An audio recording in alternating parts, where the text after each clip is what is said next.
Do you know there are conflicts across Africa? Unfortunately, there are several ongoing conflicts and civil wars in Africa at present. Some of the major ones include conflict in the Tigray region of Ethiopia between the Ethiopian government and the Tigray People's Liberation Front. This started in 2020 and is still ongoing.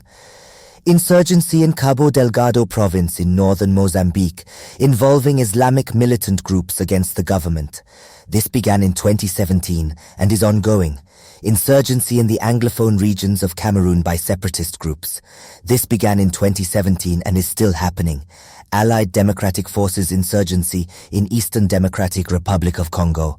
This involves attacks by an Islamist group and has been going on since the 1990s. War in Somalia between the government, supported by AMISOM peacekeepers, and Al-Shabaab militants. This has been ongoing since 1991. Darfur conflict in Sudan between government forces and rebel groups. This started in 2003 and low-level conflict is still ongoing. Islamist insurgency in Mali stemming from a Tuareg rebellion in 2012. It involves clashes between government troops, French forces, UN peacekeepers and jihadist groups.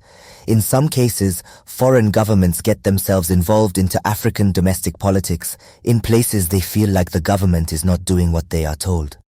They overthrow the government through coup and install their own man who will take instructions from them sometimes.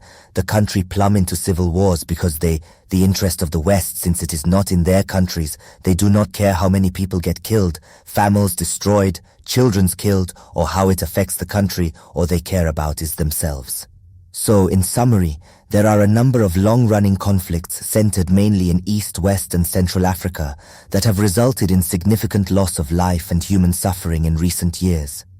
The exact number of concurrent wars is difficult to define, but Africa unfortunately continues to be plagued by violence and unrest across parts of the continent.